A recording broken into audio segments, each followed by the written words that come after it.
Bueno, vamos a dar inicio entonces a la última mesa con una ponencia que promete la vuelta de la política, los procesos políticos, tanto en Latinoamérica como en Europa, en un modo dominado por la lógica financiera y el neoliberalismo. Bueno, sí, se trata de la política. Y vamos a darle la bienvenida a nuestros invitados. Vamos a pedirle también que tomen asiento quienes se están acomodando para dar inicio a la última mesa.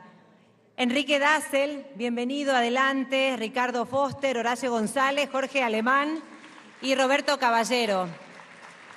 Enrique Dassel es argentino, pero también es mexicano, exiliado político desde mediados de la década del 70. Es filósofo, historiador, teólogo y cofundador del movimiento Filosofía de la Liberación.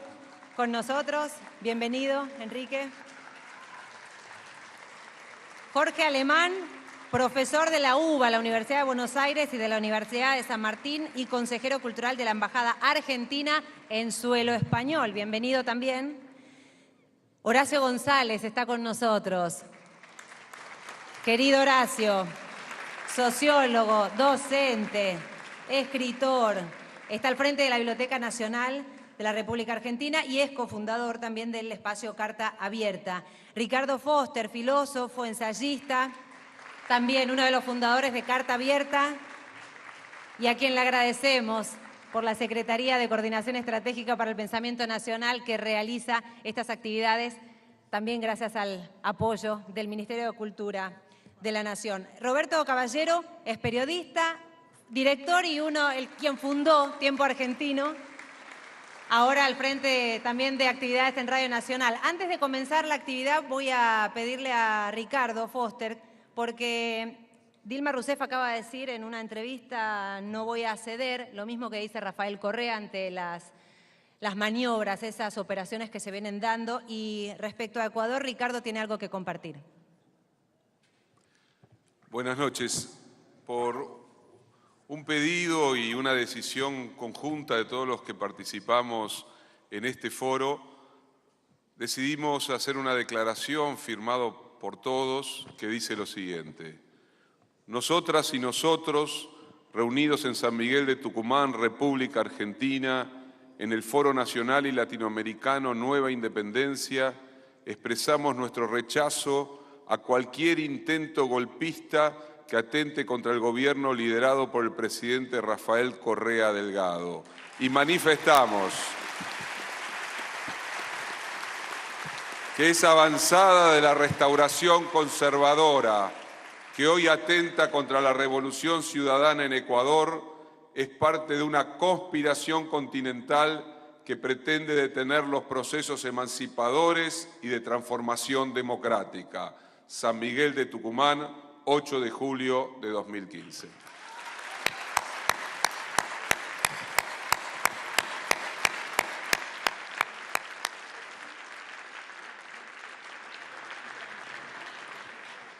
Buenas noches a todos, a todas, gracias por estar acá. Les voy a contar un poco la dinámica de la mesa, ustedes ya han estado ya en otros paneles. Voy a hacer una breve introducción al tema, que es la vuelta de la política, y bueno, después obviamente van a hablar los integrantes del panel, que como verán son los Beatles. Para mí son algo así como los Beatles. Así que en este foro, que no casualmente se llama Foro Nacional Latinoamericano por una nueva independencia, remite la idea de la independencia al grito, ¿no? Al grito de la independencia. Y este grito está presente, entiendo yo, en la pelea que tiene Argentina contra los fondos buitres, en el referéndum donde los griegos le dijeron no a la troika, en las elecciones españolas donde surgieron alternativas políticas que dicen que sí se puede contra la resignación, en la Cuba que luego de medio siglo de dignísima pelea rompe finalmente con el bloqueo de los Estados Unidos. Y esto tiene que ver precisamente también con el retorno de la política. Pero no una política cualquiera, sino una que desea. Porque ha habido en este último tiempo, y lo hemos observado en distintas partes del mundo, una reconciliación de la política con el deseo de las mayorías. Y esas mayorías desean una vida digna, igualitaria, plural, diversa, libre. Y esto constituye de alguna manera un nuevo paradigma. Y se asume finalmente que la herramienta de la transformación para consumar ese deseo no es otra cosa que esta política, que no es una política cualquiera. Esta es una política que vive en estado de ebullición, que abreva en tumultuosas manifestaciones multitudinarias en distintos puntos del planeta, pero fundamentalmente en nuestra América Latina, ¿no? Y creo que lo que se plantea esta política es el desafío a la lógica rapaz del mercado y del mundo financiero. Nos asumimos como sujetos políticos y ya no solo como consumidores de mercancía, ¿no? Y esto es una nueva realidad que estamos viviendo, que necesita palabras y necesita textos para que estas acciones sean dichas también. Yo creo que la historia ha recomenzado después de aquellos que inauguraban una sepultura, y ha recomenzado al calor de pueblos que se movilizan, que recuperan derechos, pero también gracias a liderazgos que asumen la representación de ese deseo colectivo.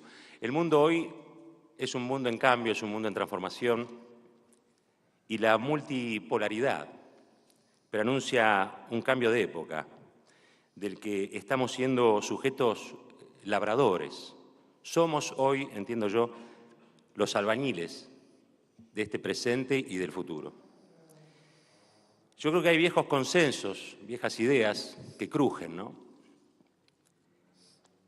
Entre ellos el del consenso de Washington, que cruje. También en España el de la Moncloa, que a partir de una necesidad de transición política sepultó los deseos de la mayoría y que hoy vemos en el horror de la impunidad para los crímenes del franquismo una baldosa, ¿sí?, que estos nuevos grupos políticos, como Podemos, pretenden, una losa que pretenden romper para recuperar no solamente la memoria, sino que esa memoria actúe en el presente que quieren transformar. Obvio que no es un camino que esté exento de incertidumbres. América Latina y sus afanes emancipatorios hoy viven un tiempo de reorganización de los sectores corporativos. Se vive en Brasil, como lo escuchábamos recién a Ricardo, se vive en Argentina, se vive en Chile, se vive en Ecuador, se vive en Uruguay, se vive en Venezuela y también se vive en nuestro país, decía. Los dueños del poder y del dinero trabajan de modo incansable para la restauración conservadora. Por eso es necesario que estos gritos de independencia que se han dado en distintos lugares tengan en estos foros un proceso de reflexión necesario que nos permita que pensadores indispensables, lúcidos e iluminadores, como los que hoy tenemos aquí en este panel, nos permitan ver, decía, a través de sus ojos, a través de sus textos, a través de sus ideas, que entendamos qué vamos a hacer con todo esto que hicimos. Y dicho esto, que es la introducción al panel de la Vuelta a la Política, le quiero dar la palabra al amigo Dussel. Buenas noches.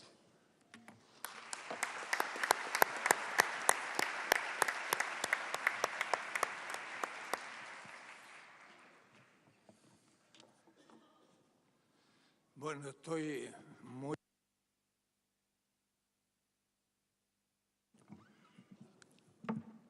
Y también agradeciendo a Ricardo y a los que han organizado este gran evento que he seguido en estos 3 días escuchando magníficas exposiciones en los distintos paneles. Yo querría solamente tomar un aspecto de la temática de este panel sobre algo así como el retorno de la política en el plano más teórico, filosófico, por supuesto siempre relegado a lo concreto. Pero si me permiten, voy a hacer una pequeña indicación autobiográfica. Yo nací en un pequeño pueblito de calles de tierra y de a caballo en La Paz, en Mendoza, y después de mi carrera universitaria estuve 10 años en Europa. España primero, un doctorado. En Israel, obrero con palestinos, 2 años. Francia, Alemania. Y cuando volví de aquello a América Latina, aterricé en Resistencia, por aquí, en el noreste, y mi primer curso fue sobre Latinoamérica en la historia universal, porque como nos contó muy bien una colega cineasta, cuando chiquita estuvo en Londres y explicó lo que era el Ecuador, le dijeron que era una línea y pensó que no existía. Pues realmente no existía yo como latinoamericano, porque saliendo en barco de Buenos Aires llegué a Montevideo y no podía decir nada de Montevideo según mis estudios, aunque era un licenciado en filosofía. Y cuando llegué a Río de Janeiro menos, y el Recife ya con un Afroamérica completamente desconocido desde un eurocentrismo del cual no me libero porque está en todos los rincones de nuestra subjetividad. Fue una gran experiencia a la vuelta en el año 1967. La dictadura, los movimientos sociales, la resistencia, las cátedras nacionales donde empezamos a pensar lo nuestro, una experiencia que no quiero dejar de testimoniar. El 2 de octubre de 1973, 20 días después del golpe de Pinochet, a pocos kilómetros de Mendoza, en Santiago, comenzó la persecución de la izquierda. Y yo, en medio de la noche, a las 2 de la mañana, escuché un ruido tremendo, miré el techo y dije, un terremoto, como nos es habitual en los Andes, pero no cayó nada del techo.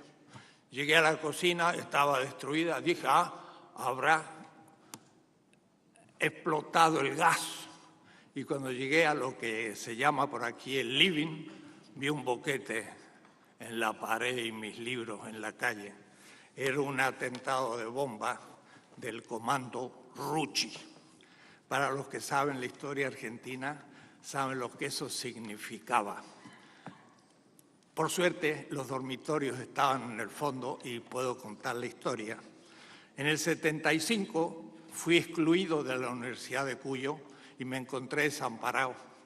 Y dijimos, con mi mujer y los 2 niños, nos vamos al exilio y fui a México.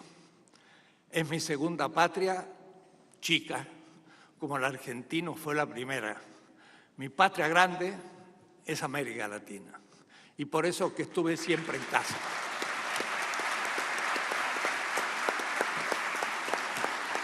Sócrates no quería salir de Atenas y yo no quise salir de América Latina. Podría haber ido a Europa, a Estados Unidos, pero dije no quiero América Latina como objeto de estudio, quiero como el lugar desde donde se enuncia nuestro discurso. Fue así que en el exilio, en los años 70, pues se empezó a trabajar mucho la ética, primero a partir de un libro de un liberal norteamericano de Harvard, donde también me tocó ser profesor, no alumno, Rawls, teoría de la justicia, pero una teoría de la justicia puramente formalista y propia de un liberal. Para poder entender lo que significa la pobreza de nuestro continente, me interné en Marx. Muchos años, 8 años, y empecé a hacer un comentario de las 5 redacciones del Capital. Y logré una cierta pertinencia en el conocimiento de aquel gran pensador más pertinente que nunca, hoy, donde el capitalismo pretende haberse globalizado, pero no voy a atacar ese tema. Después hubo un largo periodo de 8 años en diálogo anual con Carlo Otto Appel, el maestro de Habermas, en Alemania, en México, Alemania, Brasil, y así fuimos elaborando una nueva política que yo le llamo política de la liberación. ¿Cómo surgió una nueva política teórica, filosófica en América Latina? Quiero un poco hacer el contexto, porque la teoría surge de la praxis y surge de nuestra praxis, de nuestro pueblo. Un esquema rápido. De 1914 hasta el 45, lo que llamábamos el centro, Europa y Estados Unidos, vivieron una guerra llamada mundial.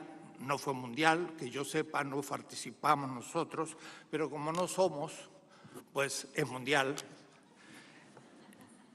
que entretuvo a las potencias del norte en una guerra inmensa, donde hubo casi 30 millones de asesinados, las mayores partes rusos o soviéticos. Estados Unidos duró 9 años, casi exactamente, para reorganizar la decadencia del Imperio Británico y ocupar los americanos su lugar. Su enemigo Alemania le dio el plan Marshall para frenar la Unión Soviética de Stalin. Y su enemigo en el oriente, el Japón, lo ayudó para parar a la China de Mao. Eso le llevó un tiempo en la hegemonía del centro. En 1954, exactamente en ese año, miró hacia el sur. ¿Y qué encontró?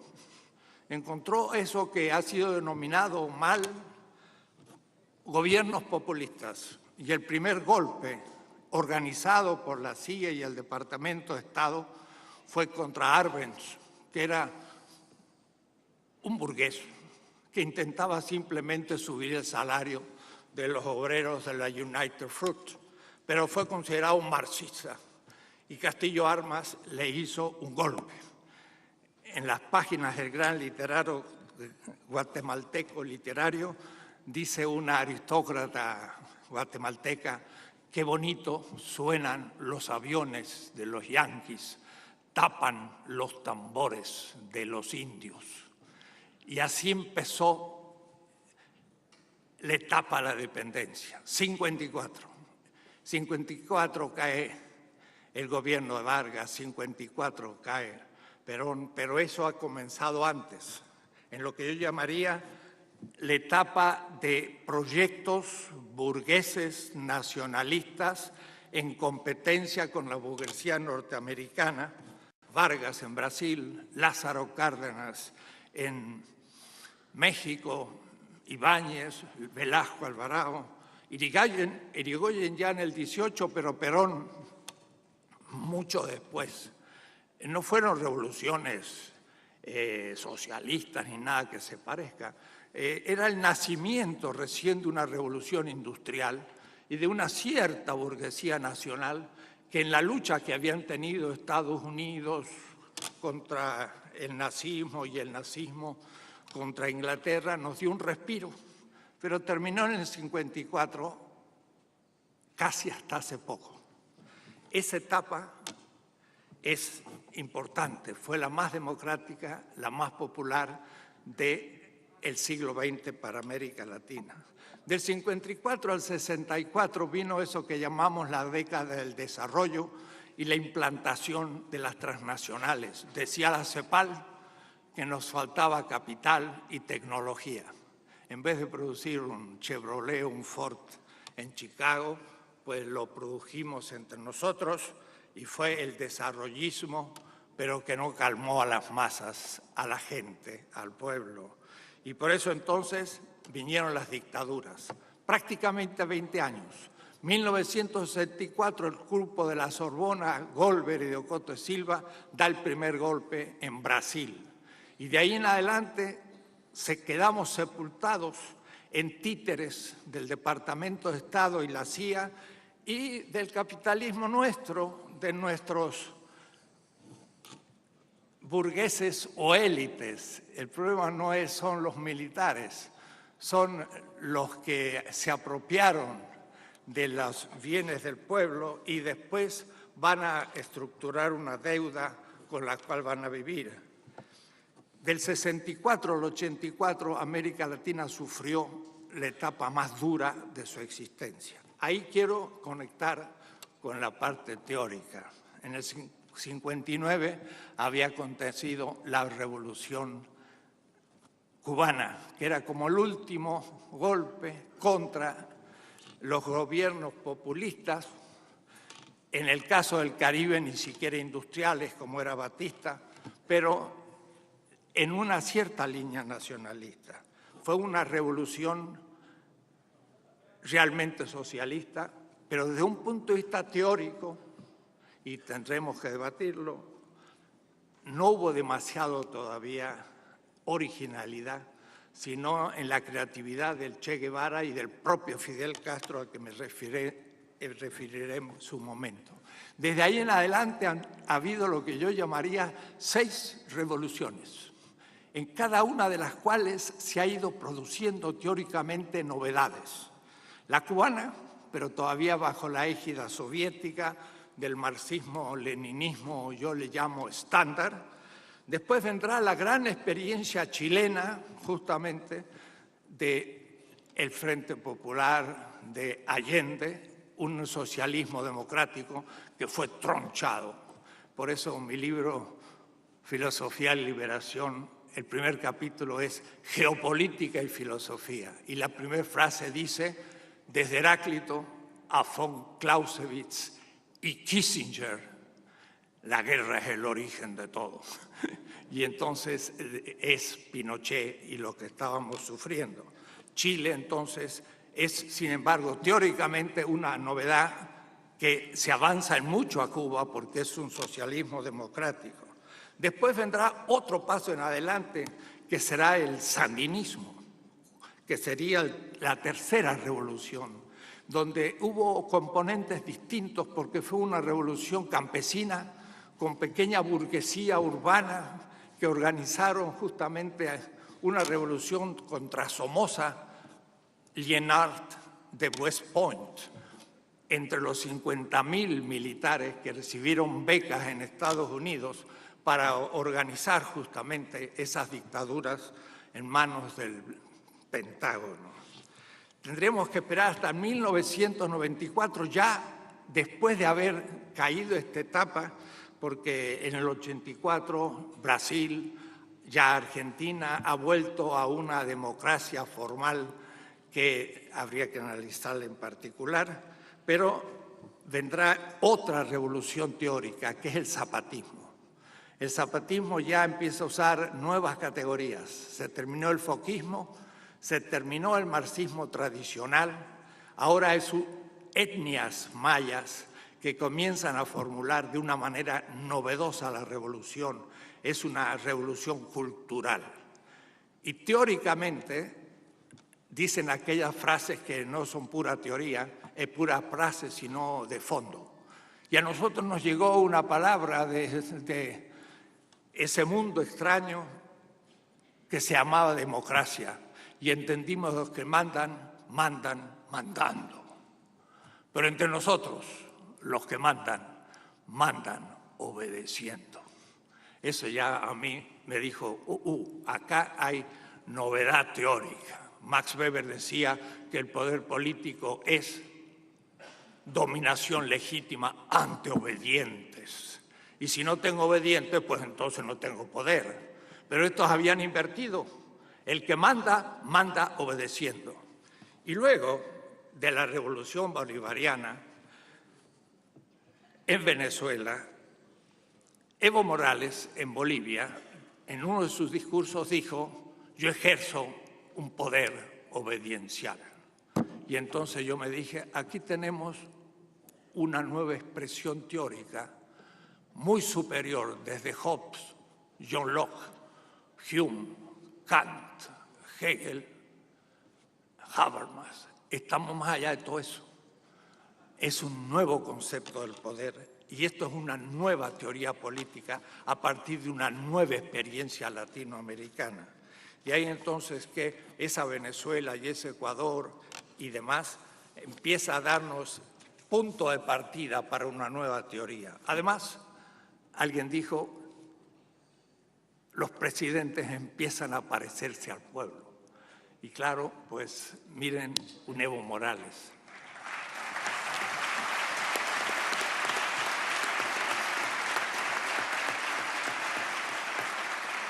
Evo Morales es un indígena.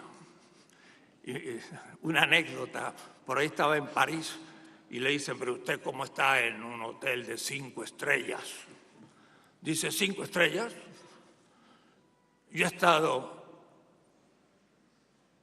en un hotel de 1000 estrellas cuando era pastor en las montañas.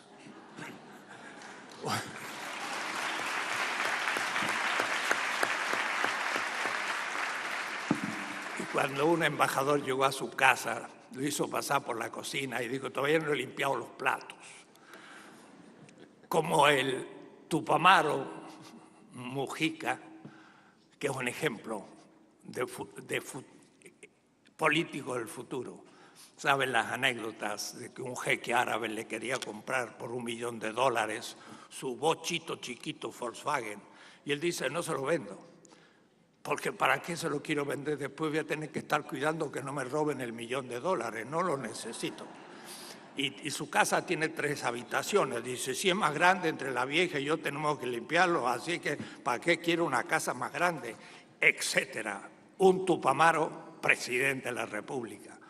Y la presidenta del Brasil, el otro día estuvo por México y se cuenta toda su historia. Una foto hermosa de una muchacha de 18 años, pero con un número bajo, guerrillera, y la torturaron.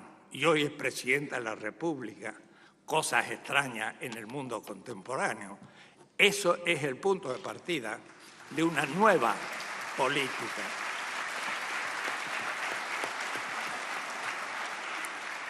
Y voy entonces, en los pocos minutos que tengo, a indicar algunos temas.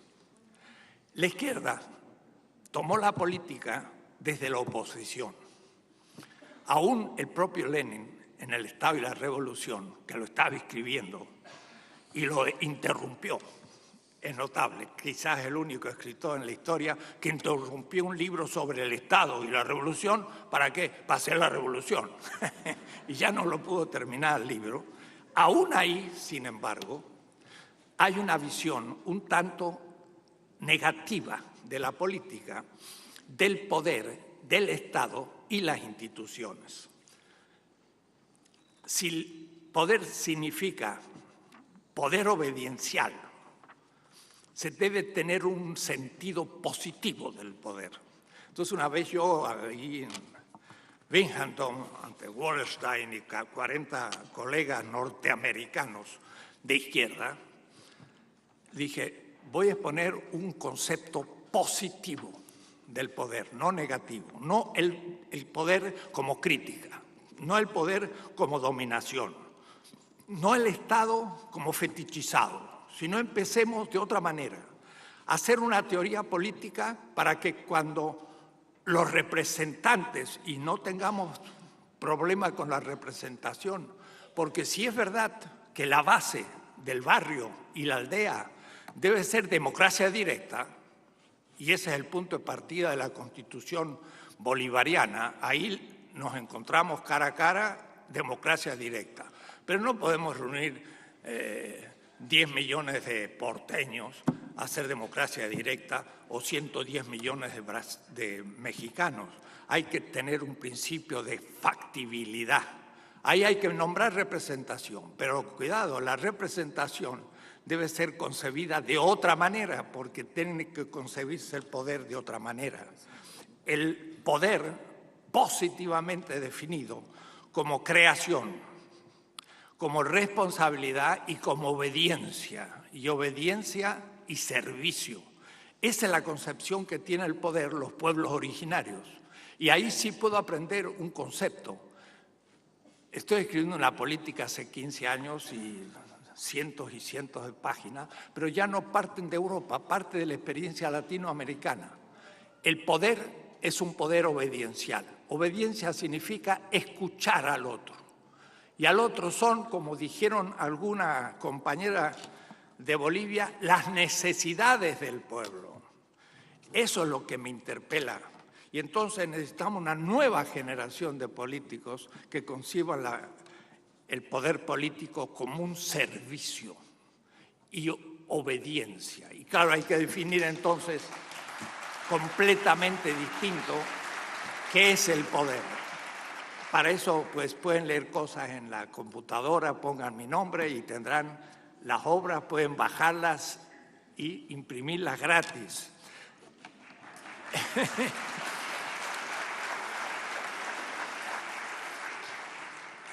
El poder es, dicho solamente como frase, primero, la voluntad de vida. Quiero vivir, decía Schopenhauer, el primer Schopenhauer, y toma el primero porque después ya no, pero dice querer vivir. Si a uno lo agarran de los pelos, le meten esa cabeza en un recipiente con agua y en la tortura hacen que crea uno que lo van a ahogar, uno patalea. Y pataleando es porque uno quiere vivir. El querer vivir es la potencia. El fundamentalismo cristiano de Bush invadió Irak y a las 3 semanas fue a Bagdad y dice, hemos triunfado. Y ahora salen con un perro con la cola entre las patas. ¿Qué pasó? Ese pueblo de Irak, 7.000 años de historia, porque era la Mesopotamia, junto a Bagdad está Babilonia, y ahí tiene una historia tremenda. Ese pueblo quiere vivir y derrotó al ejército más poderoso de la tierra. Un pueblo quiere vivir. Ese es el principio material de la política, en lo que Rawls no conoce ni ninguno de los filósofos políticos. Querer vivir, pero desde el consenso. Tenemos que estar de acuerdo. La democracia no es liberal. La democracia es un nombre egipcio, no griego, porque somos eurocéntricos y además helenocéntricos. Demos viene de Egipto, no de Grecia. Y todas las instituciones políticas de Grecia vienen de los fenicios, que eran semitas. En fin, muchas cosas hay que corregir. La voluntad de vida debe ser consensual. Y el consenso del pueblo es la legitimidad. Y ya lo dijo Bartolomé Las Casas en 1536, un siglo antes que el Leviatán de Hobbes. Le dijo al rey de España, usted, mientras que no tenga el consensus populi, no tenga el consentimiento del pueblo indio en cada uno de sus individuos, será un monarca ilícito, ilegítimo. Fuerte. Ahí tenemos grandes políticos que al comienzo de la modernidad enunciaron una política en América Latina que hay que estudiar. Yo llamo potencia a esa comunidad en sí, que es la sede de la soberanía. Y entonces cuando doy así exposiciones en la base, discutiendo con la gente, le digo una cosa, el pueblo es la sede del poder. El Estado no es soberano. El Estado tiene solo el ejercicio delegado del poder del pueblo. Ustedes son los soberanos, únicos. Y si supieran lo que eso significa, todo cambiaría, porque ustedes están creyendo que al elegir a un representante, ellos ahora son la sede del poder. No, señores.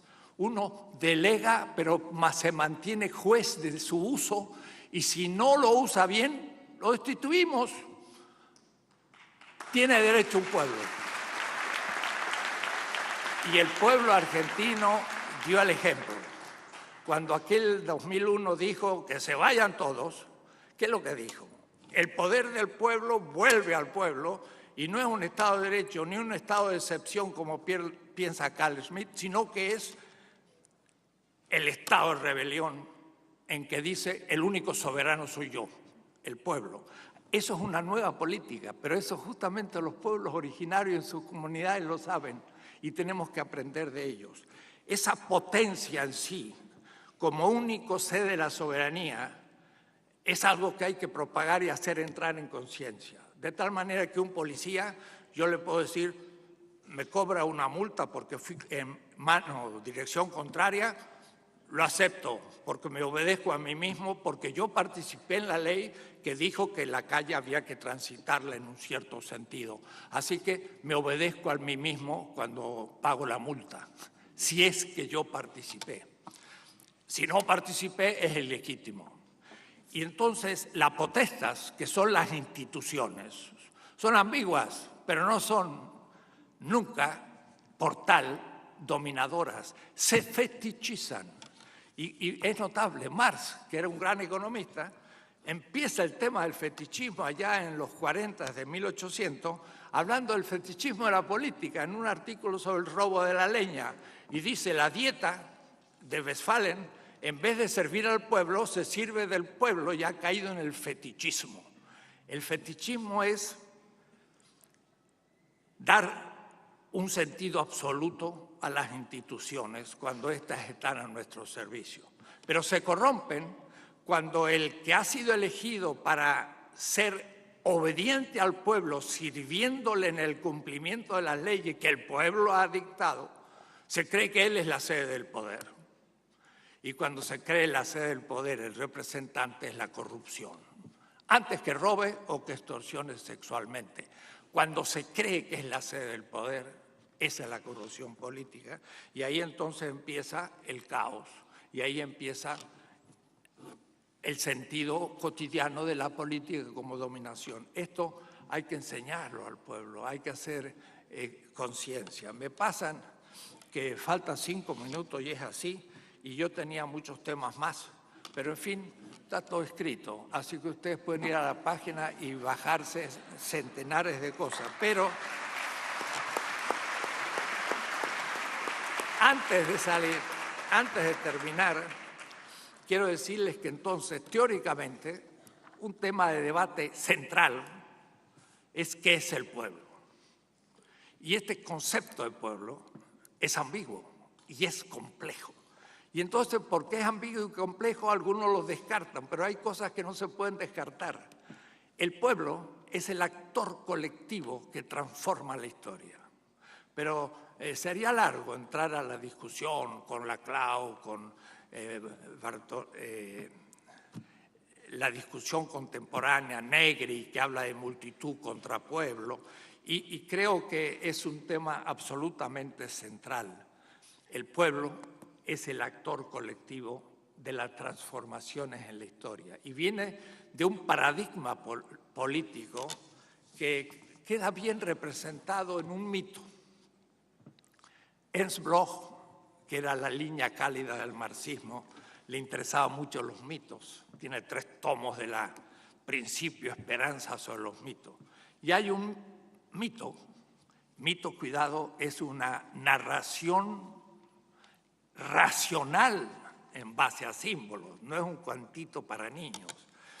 El mito mosaico de un tal Moisés, que era un egipcio, tiene toda la estructura de la política de la liberación, y ayer se habló de la emancipación y me pareció muy bien, pero hay mucha diferencia entre emancipar, que es el hijo que deviene adulto con derechos, a liberar.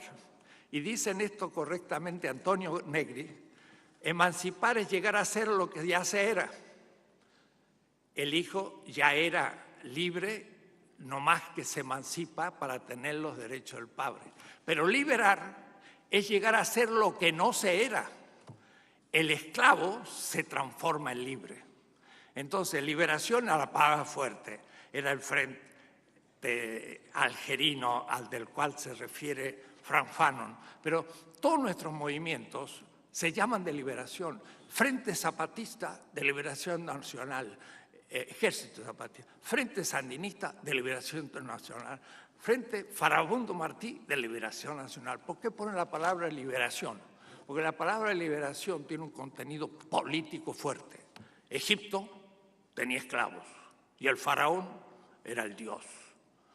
Hubo que negar la divinidad del faraón en el ateísmo para poder liberar a los esclavos que salen de Egipto y van al desierto y se quedan sin ley. Hay que ser ilegal para dictar la nueva ley. Pues San Martín empezó su lucha sin tener constitución, sin tener leyes. ¿Y de dónde entonces le salía el derecho? Del consenso del pueblo, que es el fundamento de la constitucionalidad y de las leyes. Todo empieza por negar la divinidad del sistema fetichizado, por negar la legalidad de las leyes que justifican la esclavitud, y la legitimidad está en ese consenso del pueblo que está debajo de la Constitución y del nuevo orden. Y es interesante, Túpac Amaru dice, peor tratados que los esclavos en Egipto. Fidel Castro dice, y los obreros del campo estaban como los esclavos en Egipto. Túpac Amaru también dice lo mismo. El Frente Sandinista dice, luchamos por una tierra donde mane leche y miel. Tierra presente de esclavitud, tierra futura dialéctica de la construcción de la nueva sociedad, salir de la esclavitud, negar la legalidad de la ley, quedarse sin ley, pero desde la legitimidad del consenso de los oprimidos para crear un nuevo orden. No tengo tiempo, hay que todo pensarlo de nuevo, y la filosofía política europeo-norteamericana nos sirve para saber lo que no hay que decir y cómo hay que ir más allá que ellos.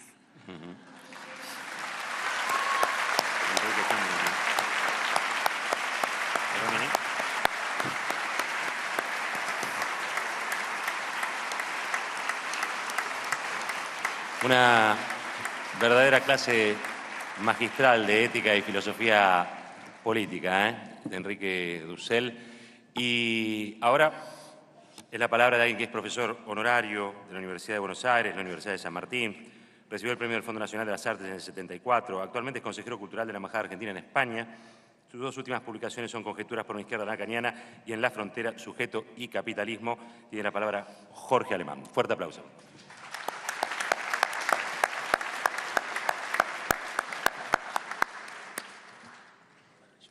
Bueno, le quiero agradecer en primer lugar a Ricardo Foster una vez más poder compartir esta genuina aventura. Es un honor para mí estar en esta mesa. Se han dicho a lo largo de estos días cosas muy importantes, ha habido declaraciones, testimonios, análisis políticos. Por lo tanto, considero que lo más honesto de mi parte es arriesgarme a introducir una serie de variaciones teóricas sobre el título Retorno de lo político, contando con la generosa atención de todos ustedes, ya que voy a tratar de construir problemas. En primer lugar, el título, El retorno de lo político, ya de entrada implica que lo político parece ser algo que no está siempre presente, que no está ahí, que no se nos presenta como algo estable, firme y consolidado. Si hablamos de vuelta o retorno de lo político, quiere decir que lo político puede ser evitado, puede ser reprimido, puede ser cancelado, puede ser olvidado. Por eso, para tratar este tema, me voy a valer de la distinción entre lo político y la política, una distinción muy clásica. No voy a referirme a autores y voy a referirme a esta distinción clásica entre lo político y la política a través de los trayectos teóricos en los que me he sentido involucrado y concernido y que les agradezco mucho que atiendan durante un momento a ello. En primer lugar, una diferencia que para mí es clave y que se suele a veces solapar o confundir en el campo de la filosofía, de las ciencias sociales y de las ciencias políticas. Una cosa es las lógicas del poder que en la formación del neoliberalismo actual como concreción del discurso capitalista producen subjetividades, el modo en que los medios de comunicación, las corporaciones han tomado como su botín más valiosa la producción misma de la subjetividad. Y otra cosa es la propia constitución del sujeto por la lengua, constitución que se inaugura antes del nacimiento del sujeto y que prosigue después de su muerte. Son dos lugares absolutamente a diferenciar, es más, constituyen la diferencia absoluta. Una cosa es la producción de subjetividad por las lógicas del poder, que asume distintas figuras, las producciones del emprendedor, vivir la propia vida como si fuera una empresa, la producción de las palabras horribles de autoayuda y autoestima, la producción del hombre endeudado, la producción del hombre que está obligado y sometido a los imperativos de felicidad, que cada vez lo vuelven un ser más atormentado, las industrias farmacológicas, los coach, etcétera, etcétera. Y otra cosa es esa singularidad irreductible que surge en el advenimiento con la lengua a su existencia hablante, sexuada y mortal. Si se confunden estas dos cosas y creemos que el poder definitivamente capta ese momento de surgimiento del sujeto, el crimen es perfecto. Y entonces sí podemos decir que los medios de comunicación fabrican sujetos, producen sujetos. No, la singularidad no puede ser producida. Llamo político al instante en donde el sujeto adviene y llamo política, en cambio, a las producciones de subjetividad. Y esta es una diferencia que me parece clave. Si esto se confunde, si se borra ese momento inaugural, estructural, si ustedes quieren, ontológico de la Constitución misma, de esa singularidad donde hay en cada uno algo irrepetible, eso que nos hace ser a cada uno quienes somos, si se borra eso y se confunde con la producción de subjetividades, como dije antes, entonces finalmente el poder ha realizado su crimen perfecto y no hay ya ningún lugar ni para ejercer resistencia, ni para recuperar los legados históricos, ni para practicar la rememoración y la invención. Así que esta es mi primera distinción clave entre lo político y la política. La política es todo eso que surge de los dispositivos del poder del capital y, en cambio, llamo político a lo inapropiable. Si el discurso del capital, la lógica de circulación de la mercancía, la capacidad que tiene la mercancía para tratar a las subjetividades como si fueran fluidas, líquidas, volátiles, logra borrar esta singularidad, efectivamente no hay ya ninguna otra posibilidad que pensar que el poder se ha adueñado de todas las existencias. Entonces, en este aspecto, considero que es un ejercicio fundamental del pensamiento pensar lo inapropiable. ¿Qué es lo inapropiable? Aquello que el discurso del capital no puede capturar. ¿Cómo nombro aquello que el discurso del capital no puede capturar? Esta singularidad que surge en el advenimiento de la lengua y que es el lugar en donde efectivamente los retornos, entre ellos el retorno de lo político, se puede llevar a cabo. Mi segunda distinción, aquí me diferencio de ciertas construcciones teóricas, no voy a dar nombres de autores, pero quiero decir, voy a diferenciar al capitalismo de la hegemonía.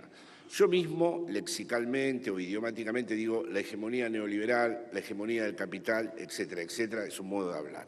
Sin embargo, creo que el capitalismo, por su capacidad de conectar lugares, expandirse transversalmente, carecer de barrera, expulsar todo lo que sea imposible, absorber todas las crisis y potenciarse a través de las crisis, porque las crisis las padecen los pueblos, las naciones, las familias y los sujetos, pero nunca la lógica del capital.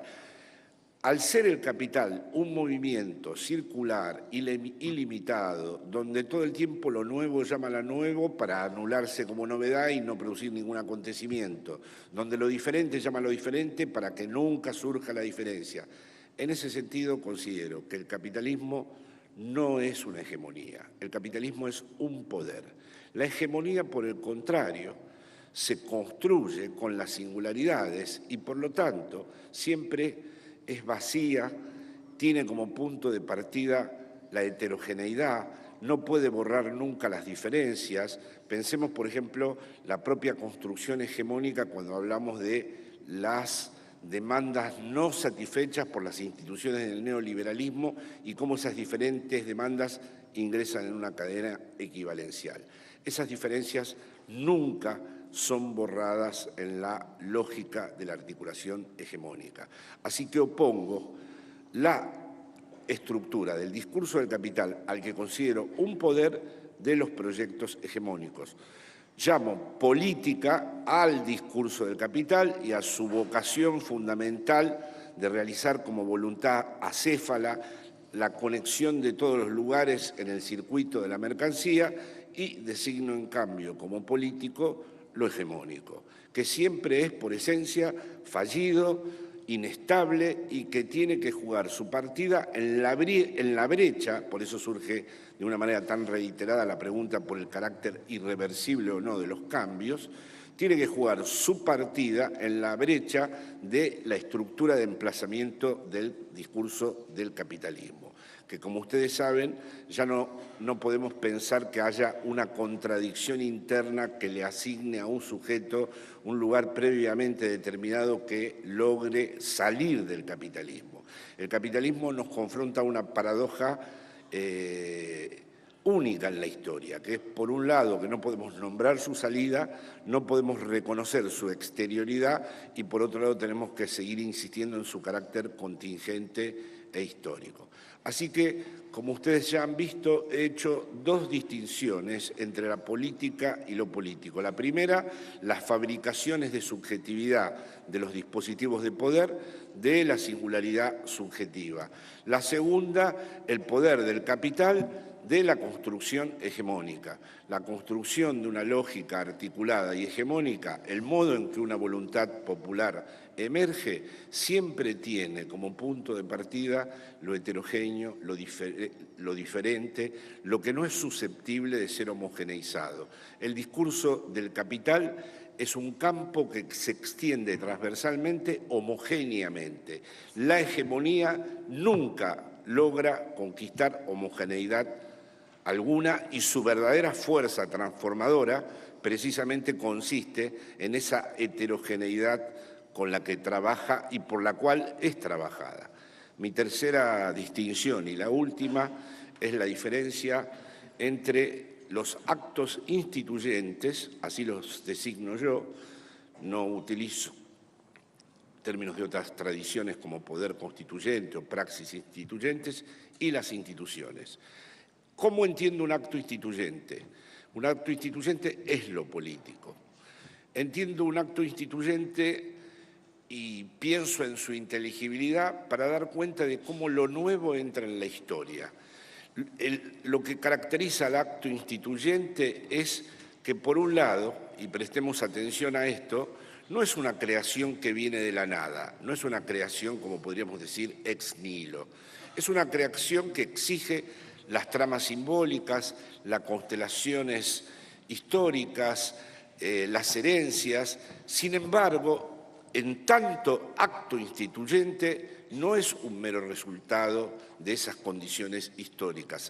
Es más, exige la presencia de esas condiciones históricas, pero es a la vez una ruptura con respecto a las mismas.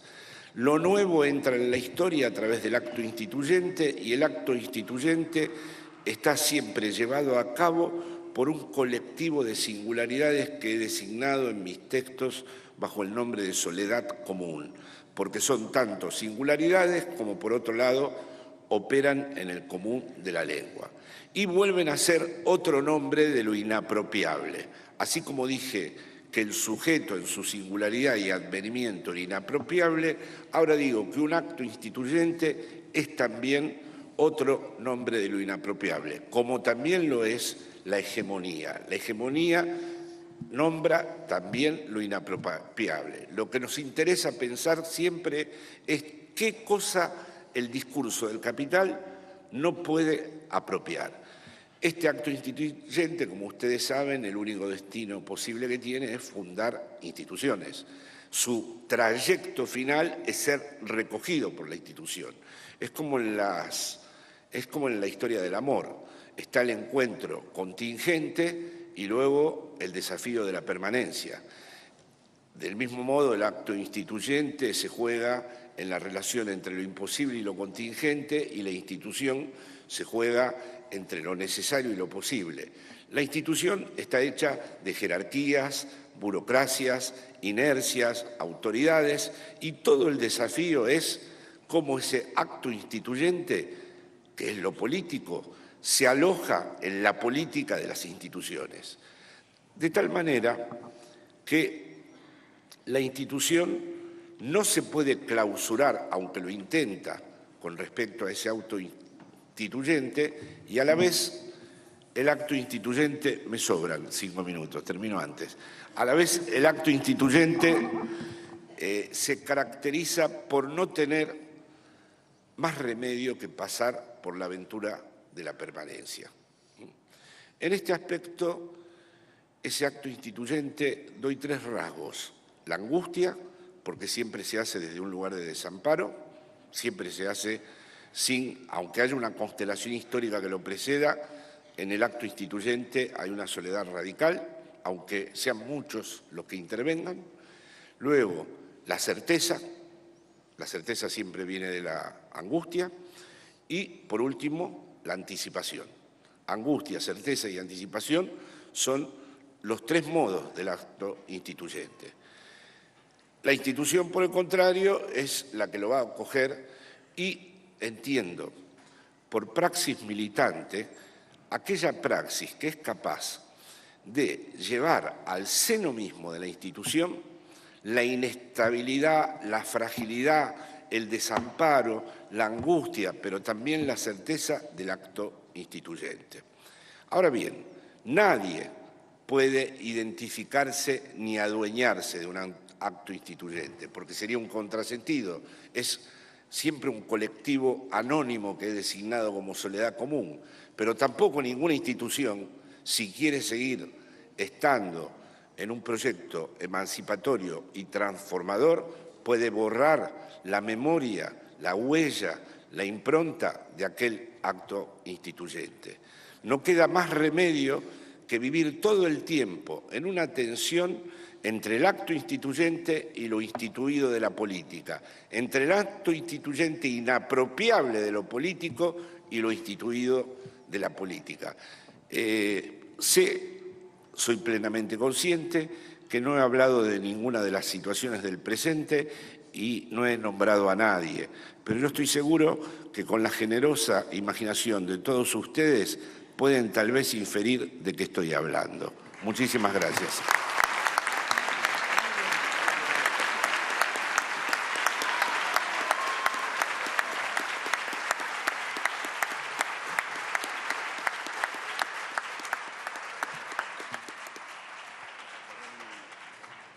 Es sociólogo, docente y ensayista. Desde 2005 se desempeña como director de la Biblioteca Nacional de la República Argentina. Obtuvo su licenciatura en Sociología en la Universidad de Buenos Aires en 1970. Se doctoró en Ciencias Sociales en la Universidad de San Pablo, Brasil, en 1992. Desde 1968 ejerce la docencia universitaria en diversas instituciones del país y del exterior. Y integra el espacio Carta Abierta, que nuclea artistas e intelectuales comprometidos con el proceso político argentino. La palabra ahora es de Horacio González. Muchas gracias.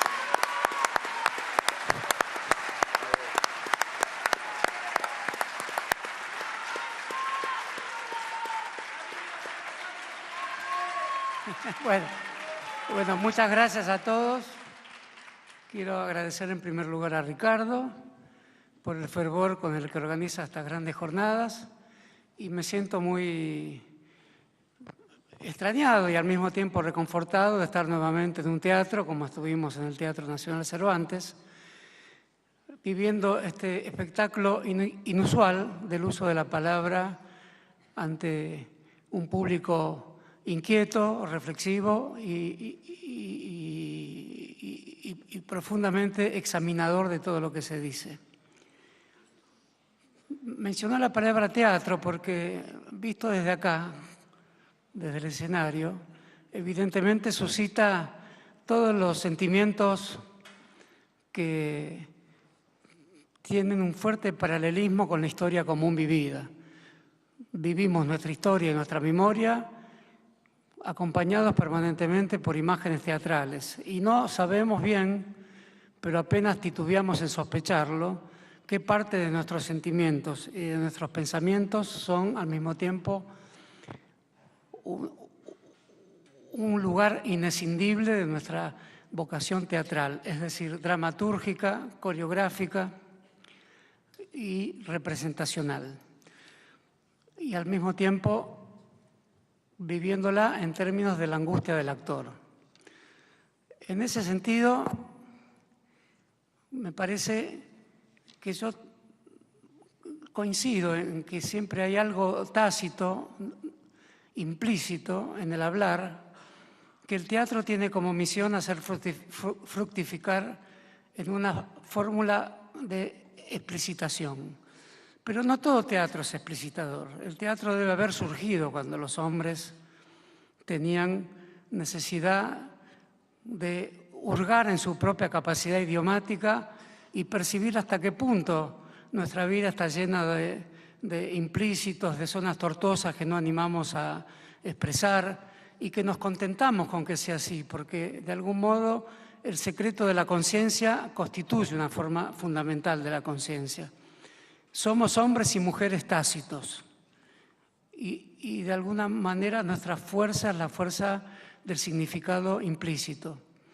Por lo tanto, en ese sentido, el teatro es y no es el lugar donde aparece, en primer lugar, la fuerte necesidad de hacernos más explícitos y, en segundo lugar, lo que nos muestra, lo que toleramos como forma de pedagogía fundamental y última y no toleraríamos en la vida diaria: el crimen, la sangre, el asesinato, la traición, la puñalada. Me estoy refiriendo rápidamente a los temas de Shakespeare. Shakespeare es un autor fundamental que toma todos sus temas de la práctica histórica y hace de la práctica histórica el lugar implícito. Sería muy difícil decir si Hamlet se refiere exactamente a episodios que han ocurrido en el trono inglés en la época isabelina.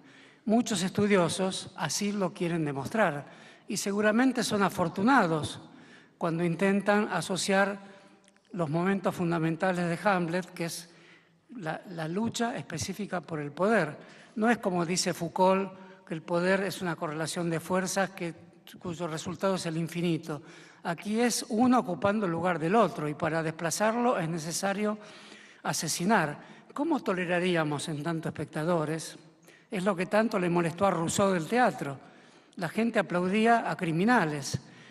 El pensamiento implícito, nuestra vida hecha de cosas no confesadas, no declaradas, hechas de las zonas más oscuras que forman la parte invisible del lenguaje. Y lo digo con terminología irregular, pero se entiende lo que quiero decir.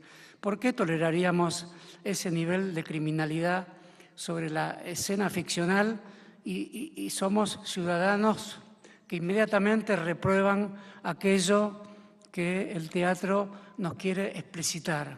Porque tenemos esa teatralidad, porque efectivamente vivimos siempre en los bordes, vivimos en la vida dentro del agujero de la vida y somos al mismo tiempo esa vida. Y en ese sentido, creo que la idea de lo político y lo teatral van absolutamente juntas en los momentos específicos donde lo político trabaja sobre lo incierto, sobre lo ambiguo, sobre lo nunca declarado, y tiene la enorme potencialidad de aquello que se dice sin que sean necesarias las palabras, y a veces sin que siquiera sean necesarios los símbolos. Por eso el teatro está tan asociado a la política o a lo político, más bien en el sentido que Jorge acaba de llamar a lo político, es decir, aquello que aparece como constituyente de un nuevo problema hasta el momento no existente, semejante al concepto de emancipación. Por eso la historia latinoamericana no es absurdo decir que precisa un Shakespeare latinoamericano. No tenemos que avergonzarnos de pronunciar ese nombre porque es el necesario universalismo bajo el cual se constituye nuestra universalidad. Y nuestra universalidad es una universalidad que recae en ese singular, porque es un singular que también tiene que trabajar y explorar y escarbar profundamente en las zonas del implícito que forja lo colectivo. Nos equivocaríamos si solo redujéramos la posibilidad del colectivo en aquello que nos visibiliza. Por eso el concepto de visibilización, que corresponde más bien a la lógica de los medios, quizás no sea el más adecuado para interpretar aquello que nos hace fuertes. Está bien visibilizar. ¿Quién negaría que pueblos escondidos de la historia, personas cuyos heroísmos y sacrificios no fueron reconocidos, les llega un momento en la historia donde sus vidas son escritas? Bienvenido sea ese momento. Del mismo modo, la idea de una sociedad más libertaria, donde entiendo de ese modo el concepto de mandar obedeciendo y obedecer mandando. ¿Y quién no le gusta ir por las calles cantando los cánticos de la liberación nacional y reunirnos en las plazas públicas al grito de emancipación? Esos son los momentos llenos de la historia. Para que haya esos momentos llenos, esos momentos que nos satisfacen, tenemos que ver también esta teatralidad escondida que tienen nuestras vidas, estas fuerzas desconocidas que pueden desarrollarse en su inminencia. Nos acostumbramos, los herederos de la liberación nacional, y después no nos explicamos bien nuestros momentos de debilidad y quizás nuestros fracasos posibles. ¿Somos exentos a un fracaso? No somos exentos. Nos hace fuertes saber que no hay esa excepción para nosotros en la historia.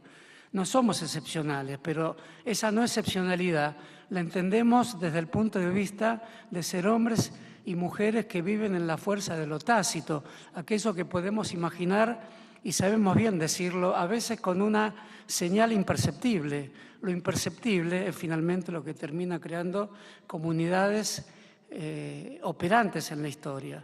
En ese sentido, creo que lo que vivimos en estos últimos años en la Argentina tuvo estos componentes. Si no, no nos hubiéramos juntado tantos. Si tuviéramos un programa explícito, que lo teníamos y muchos quisimos tenerlo, eso existió menos que un sentimiento implícito fortísimo que suponía una forma del sacrificio y entenderlo a la manera de un sacrificio volcado a la construcción histórica. Una forma de la sangre volcado a la reparación de la sangre y no a la prosecución de la idea de que la sangre es reparadora. Este momento fue reparador y se lo escribió, hubo grandes textos, y al mismo tiempo, si tuvo tanta fuerza, es porque supimos decirlo no necesariamente de una manera directa, llena, maciza. Trabajamos en los poros de los pensamientos. Nuestra idea del pensamiento es que tiene la fuerza de lo poroso.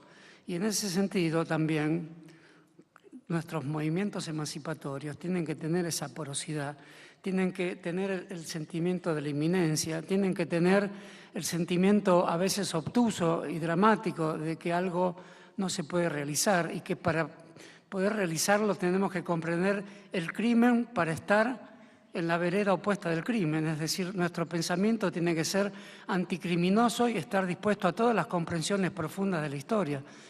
Los pensamientos anticriminosos fáciles no son pensamientos que heredan los movimientos de liberación nacional, sino seríamos meramente un movimiento de liberación nacional que se siente eslabonado por herencias ya constituidas.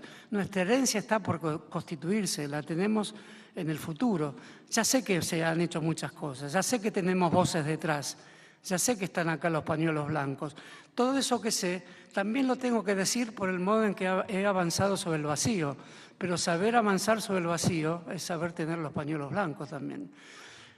En ese sentido, y quiero terminar con esta frase, me gusta mucho más escuchar que se me aconseje que lea Shakespeare que escuchar a Ricardo Montaner. Bueno, nada más.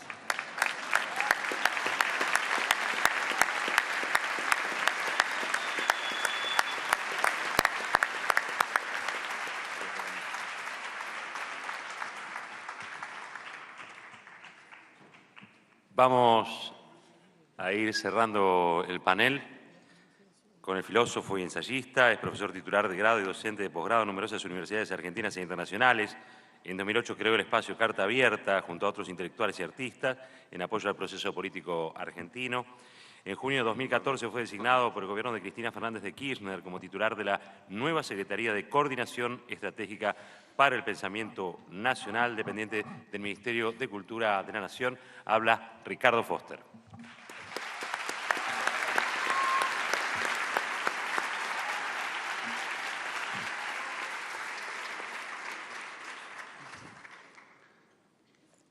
Para mí este es un momento muy especial.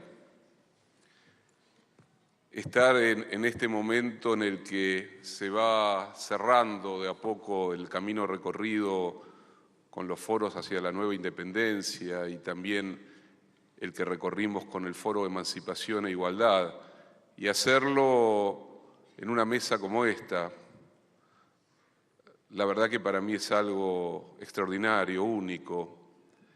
Y lo hice a propósito. Tenía la facultad, la potestad, la potencia, pónganle el nombre que ustedes quieren, del poder instituido que me permitió la loca oportunidad de ser secretario de una extraña secretaría. Y con los amigos, porque con los amigos construimos este camino, este proyecto, con los amigos con los que nadamos a contracorriente para darle sentido a un nombre, con los amigos, y no estoy tan de acuerdo, y voy a empezar por allí, con un comienzo de un libro extraordinario de Jacques Derrida, que se llama Políticas de la Amistad. No sé si no estoy de acuerdo con Derrida o con Aristóteles, que Derrida dice que la frase está en Aristóteles pero no está segura.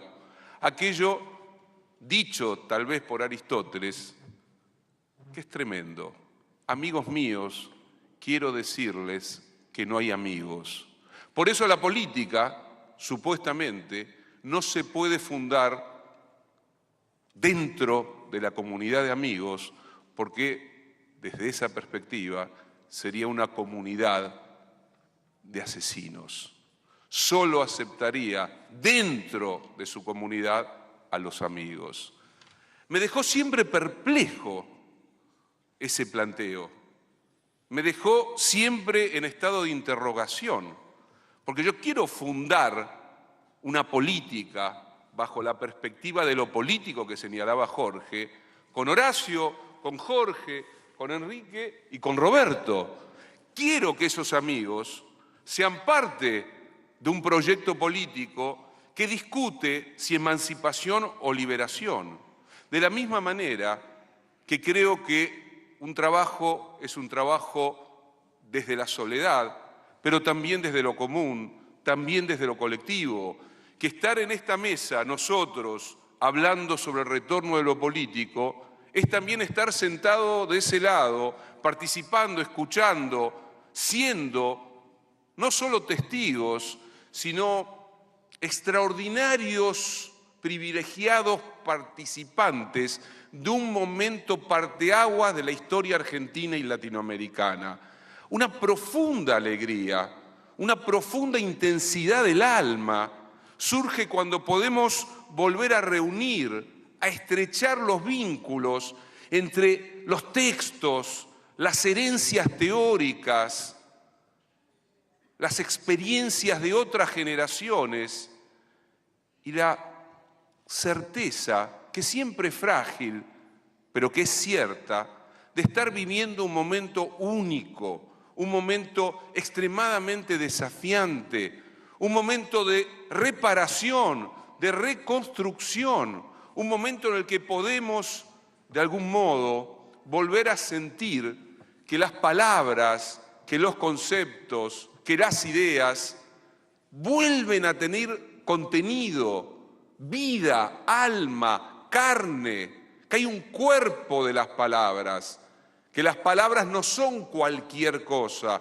que no hay una irresponsabilidad de las grandes palabras políticas que nos forjaron, sino que de nuevo podemos pronunciarlas, podemos sentirnos que las discutimos, que las pensamos, que las debatimos cuando decimos y volvemos a poner en la mesa palabras como emancipación, igualdad, libertad, independencia, liberación. Cuando escuchamos, y lo han dicho, lo dijo primero Tristán, lo repitió creo que Martín o Javier o nuestro amigo venido de Cuba, cuando volvimos a escuchar una palabra tan cara, tan golpeada también como la palabra revolución, cuando discutimos si esto es un modelo o un proyecto, cuando volvemos bajo nuevas condiciones a pensar y actuar sobre la idea de la patria grande, me parece que hoy estamos en un lugar completamente distinto.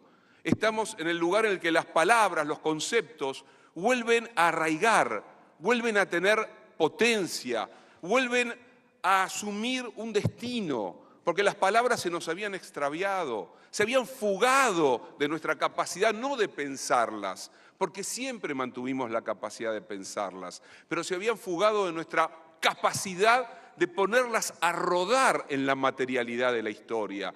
Y sentimos de nuevo que esa materialidad de la historia está aquí, entre nosotros, porque es sorprendente que en Tucumán, donde se han dicho muchas estupideces en los últimos días, que veníamos a imponer un nuevo nombre, una nueva fecha para una nueva independencia en la Argentina. Son los pueblos, la invención creadora de las masas, las que pondrán un nuevo nombre y una nueva fecha para aquella independencia en la que efectivamente el país sea libre, justo, soberano, igualitario y democrático.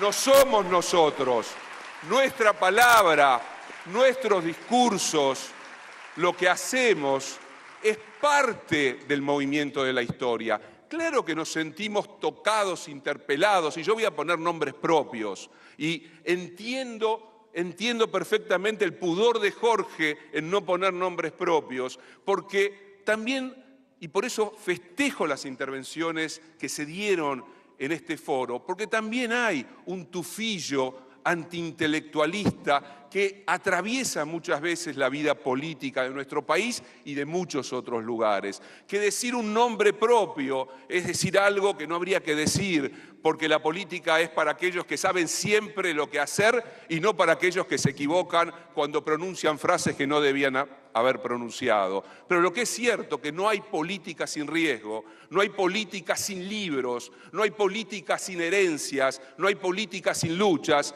y seguramente no habría política como experiencia emancipatoria en este tiempo argentino sin el 25 de mayo del 2003 y el discurso de Néstor Kirchner. No me cabe la menor duda, de ninguna manera pienso que esa fecha, que ese nombre no sea instituyente de la vida popular y democrática argentina.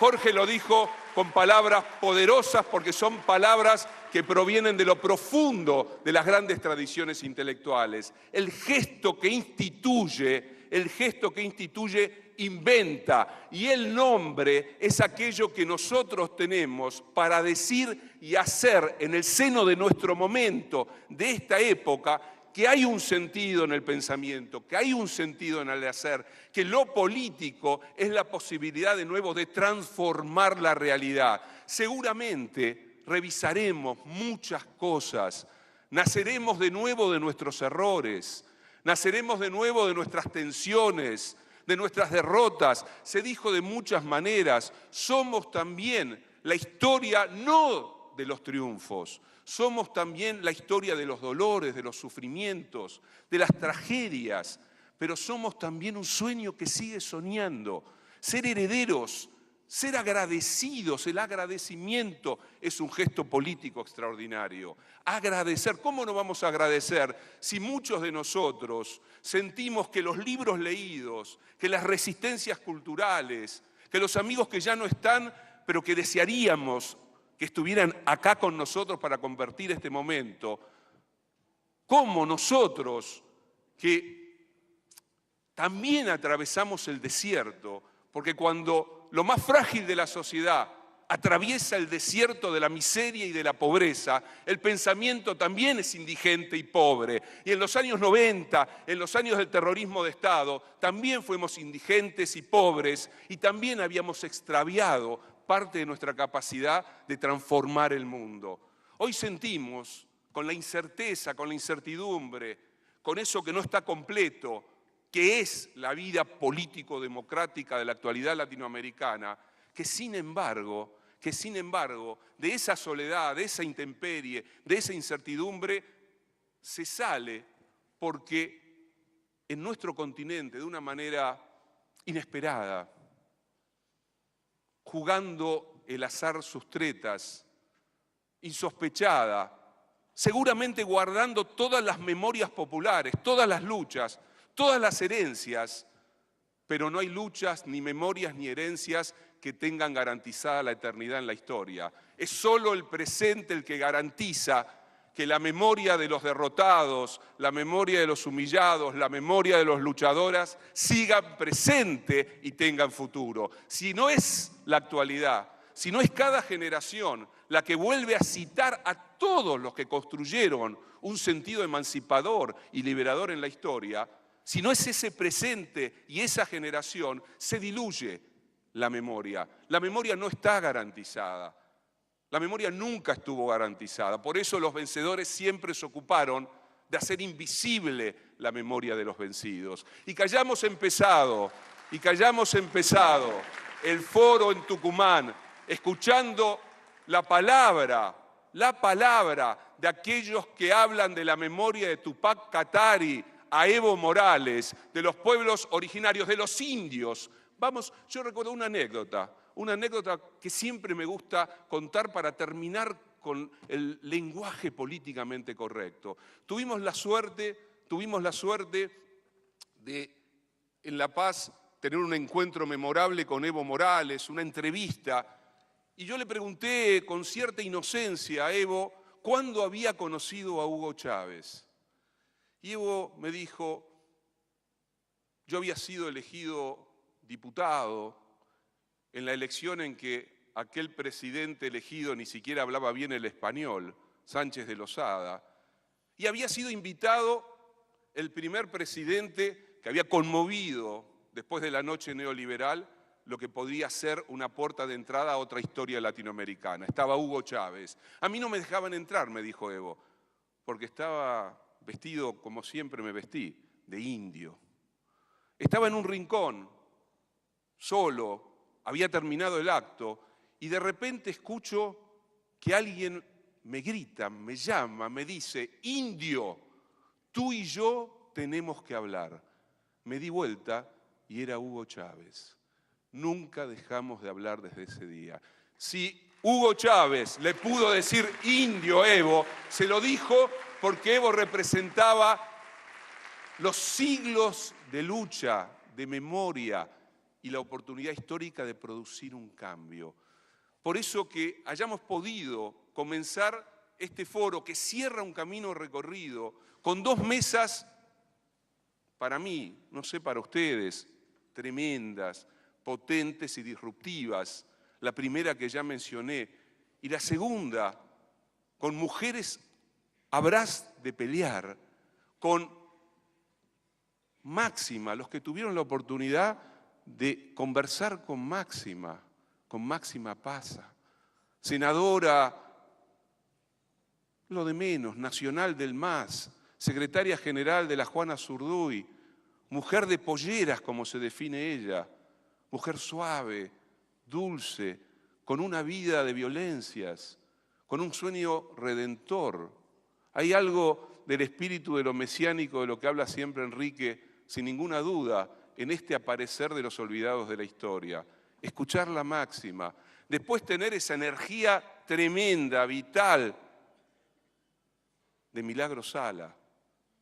Allí en Jujuy, ustedes saben, lo conocen muy bien, que una mujer del pueblo, negra, indígena, de la calle, adoptada, haya podido, con sus compañeras y compañeros, construir una organización como la que construyó, es algo extraordinario de la vida política argentina. Y solo el nombre me ahorra todo comentario. La tenemos acá. Es la madre de todos aquellos que han pensado y soñado un mundo mejor, Eve Bonafini. Ahí está la política de este tiempo. Y Eve puede decir lo que quiere decir siempre. Nunca le vamos a decir a Eve, che, Eve, cuidala. Ayer la escuchamos, antes de ayer, en ese vértigo de palabras que nacen de una profunda conciencia. Néstor lo dijo en la Asamblea de las Naciones Unidas: somos hijos de las madres. Este tiempo, estos foros, desde el Ministerio de Cultura de la Nación, con fondos públicos, sí, con fondos públicos, con los impuestos de los ciudadanos, porque también nos dicen, lo decía Javier hace un rato, ¿qué hacen con nuestros impuestos? Le dan cultura a los negros. ¿Qué hacen con nuestros impuestos? Cultura kirchnerista. Nosotros, pensando desde el Estado, creemos que encontrarnos con los hermanos y hermanas de América Latina, que recorrer todo el país, que construir un espacio común que tiene como centro un proyecto de transformación, un proyecto que sabe que está amenazado, sabe, por eso leíamos al comienzo la declaración de apoyo a Rafael Correa. Digo, nosotros nos sentimos no solo orgullosos, sino felices de un Estado nacional que piensa y actúa la cultura cruzándola con lo político, con la interrupción del discurso de la repetición y de la imbecilidad. ¿Cómo vamos a negar, si lo dibujábamos de chiquitos, a la casita de Tucumán, al 9 de julio de 1816? Pero también tenemos el derecho de recordar a los olvidados de la historia, a la lucha de los artiguistas, a los indios y negros que con José Gervasio Artigas soñaron la reforma agraria. Vamos a negar, por un ombliguismo conservador, que los movimientos independentistas soñaron y también fracasaron, que el acta de independencia de Tucumán es un sueño, pero también es un fracaso, que San Martín esperó ese acta para ir hacia Chile y a Perú, a encontrarse con Bolívar, pero que somos el producto de un fracaso también, que nuestras naciones nacen de un fracaso, nacen también, como diría Sarmiento, del fracaso de la Revolución de Mayo, de los sueños extraviados, pero también solo somos posible como nación porque hubo un 9 de julio de 1816.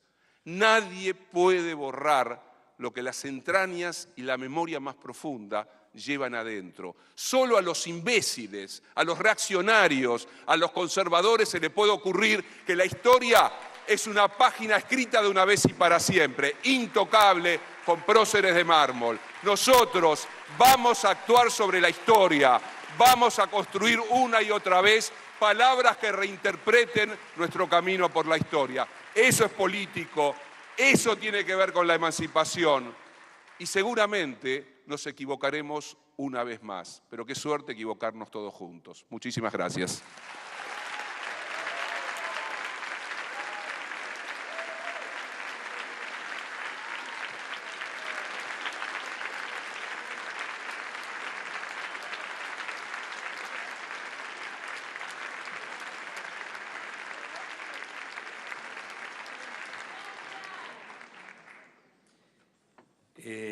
Me tocaba ser el moderador de esta mesa, una mesa absolutamente inmoderada, ¿no? Se han portado muy bien con los tiempos, la verdad que eso está muy bien, pero creo que nos han dado algo que es, y que habla de la generosidad. Yo al comienzo decía algo de los Beatles, son los 4 de Tucumán, me parece que acá está ocurriendo algo fantástico y que tiene que ver con un recital de pensamiento, de reflexión, de poner en valor también lo que ha ocurrido en los últimos años. Y quería referirme a una sola cosa que dijo Ricardo recién, y que en realidad involucra a todos, a Enrique, a Jorge, también a Horacio, que es que nos han puesto también en un estado de interrogación, ¿no? Y está bueno, me parece que la incertidumbre, esa incomodidad que genera la incertidumbre nos permite estar hoy acá disfrutando de lo que estamos disfrutando, que es un hecho inédito, decía él, apoyado por los fondos públicos. Uno que ha viajado un poco sabe que esto no ocurre en ningún lado. Y si ocurre, en general, lo banca alguna fundación en particular. Y esto sí, lo tengo que decir, lo está bancando una fundación, pero es la Fundación de la Nueva Argentina. Un país donde la cultura se discute, un país donde la cultura sale a la calle, un país donde la cultura viene a un teatro como estos y donde hay 4 pensadores que están arriba de un escenario hablando como si fueran 4 convocantes y masivos artistas de otros rubros, ¿no? Son artistas de pensamiento, claro que sí, pero esto ocurre acá. Y la verdad que debería hacernos sentir a todos orgullosos, ¿no?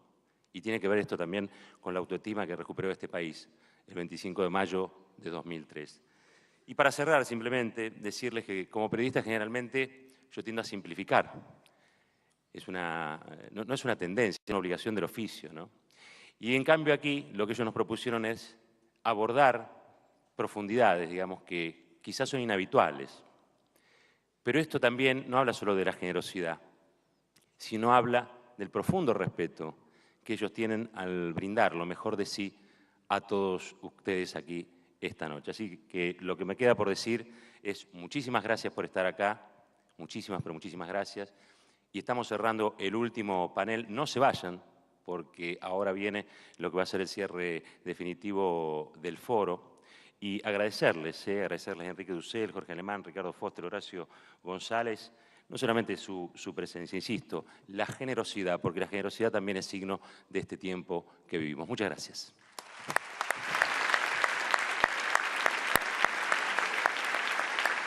Se vive en nuestro país, decía. Los dueños del poder y del dinero trabajan de modo incansable para la restauración conservadora. Por eso es necesario que estos gritos de independencia que se han dado en distintos lugares tengan en estos foros un proceso de reflexión necesario que nos permita que pensadores indispensables, lúcidos e iluminadores, como los que hoy tenemos aquí en este panel, nos permitan ver, decía, a través de sus ojos, a través de sus textos, a través de sus ideas, que entendamos qué vamos a hacer con todo esto que hicimos. Y dicho esto, que es la introducción al panel de la Vuelta a la Política, le quiero dar la palabra al amigo Dussel. Buenas noches.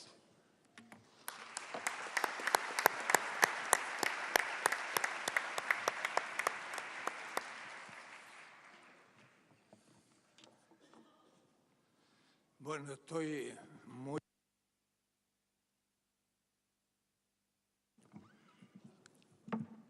Y también agradeciendo a Ricardo y a los que han organizado este gran evento que he seguido en estos 3 días, escuchando magníficas exposiciones en los distintos paneles.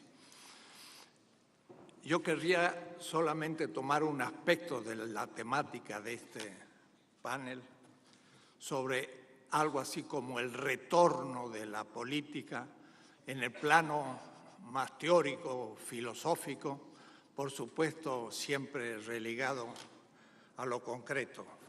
Pero si me permiten, voy a hacer una pequeña... Y este grito está presente, entiendo yo, en la pelea que tiene Argentina contra los fondos buitres, en el referéndum donde los griegos le dijeron no a la troika, en las elecciones españolas, donde surgieron alternativas políticas que dicen que sí se puede contra la resignación, en la Cuba, que luego de medio siglo de dignísima pelea, rompe finalmente con el bloqueo de los Estados Unidos. Y esto tiene que ver precisamente también con el retorno de la política. Pero no una política cualquiera, sino una que desea. Porque ha habido en este último tiempo, y lo hemos observado en distintas partes del mundo, una reconciliación de la política con el deseo de las mayorías. Y esas mayorías desean una vida digna, igualitaria, plural, diversa, libre. Y esto constituye de alguna manera un nuevo paradigma. Y se asume, finalmente, que la herramienta de la transformación para consumar ese deseo no es otra cosa que esta política, que no es una política cualquiera. Esta es una política que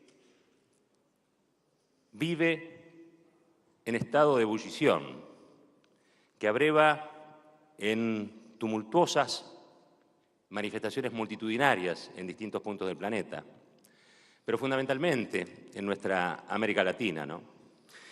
Y creo que lo que se plantea esta política es el desafío a la lógica rapaz del mercado y del mundo financiero. Nos asumimos como sujetos políticos y ya no solo como consumidores de mercancía, ¿no?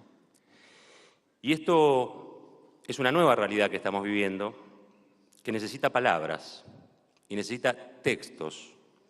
Bueno, vamos a dar inicio entonces a la última mesa con una ponencia que promete la vuelta de la política, los procesos políticos, tanto en Latinoamérica como en Europa, en un modo dominado por la lógica financiera y el neoliberalismo. Bueno, sí, se trata de la política. Y vamos a darle la bienvenida a nuestros invitados. Vamos a pedirle también que tomen asiento quienes se están acomodando para dar inicio a la última mesa. Enrique Dassel, bienvenido, adelante. Ricardo Foster, Horacio González, Jorge Alemán y Roberto Caballero. Enrique Dassel es argentino, pero también es mexicano, exiliado político desde mediados de la década del 70. Es filósofo, historiador, teólogo y cofundador del movimiento Filosofía de la Liberación. Con nosotros, bienvenido, Enrique. Jorge Alemán, profesor de la UBA, la Universidad de Buenos Aires y de la Universidad de San Martín y consejero cultural de la Embajada Argentina en suelo español. Bienvenido también. Horacio González está con nosotros. Querido Horacio, sociólogo, docente, escritor, está al frente de la Biblioteca Nacional de la República Argentina y es cofundador también del espacio Carta Abierta.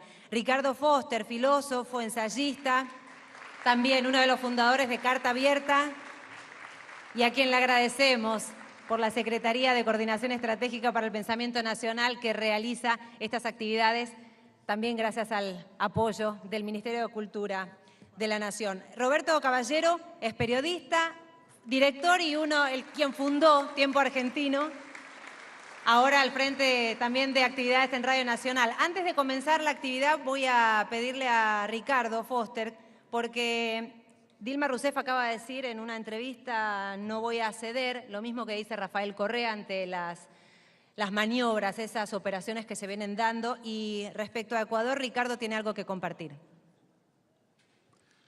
Buenas noches. Por un pedido y una decisión conjunta de todos los que participamos en este foro, decidimos hacer una declaración firmada por todos que dice lo siguiente: nosotras y nosotros, reunidos en San Miguel de Tucumán, República Argentina, en el Foro Nacional y Latinoamericano Nueva Independencia, expresamos nuestro rechazo a cualquier intento golpista que atente contra el gobierno liderado por el presidente Rafael Correa Delgado. Y manifestamos que esa avanzada de la restauración conservadora que hoy atenta contra la revolución ciudadana en Ecuador es parte de una conspiración continental que pretende detener los procesos emancipadores y de transformación democrática. San Miguel de Tucumán, 8 de julio de 2015.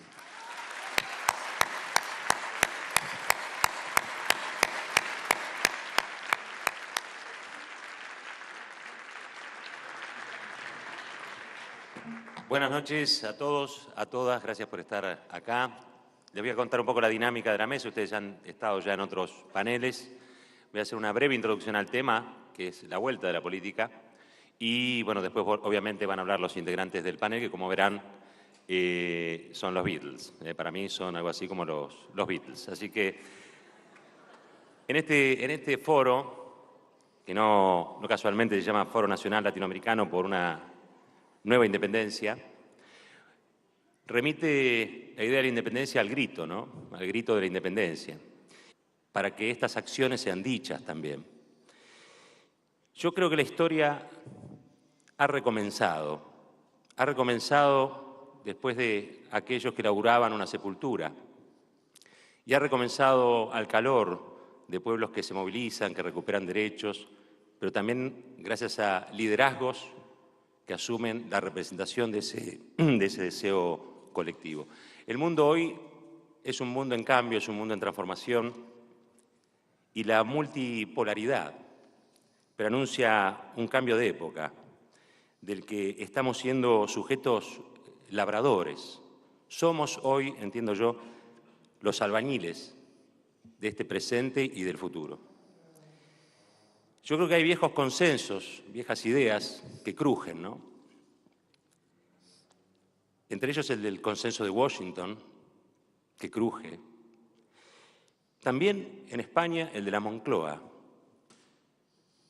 que a partir de una necesidad de transición política sepultó los deseos de la mayoría y que hoy vemos en el horror de la impunidad para los crímenes del franquismo una baldosa, ¿sí?, que estos nuevos grupos políticos, como Podemos, pretenden, una losa que pretenden romper para recuperar no solamente la memoria, sino que esa memoria actúe en el presente que quieren transformar.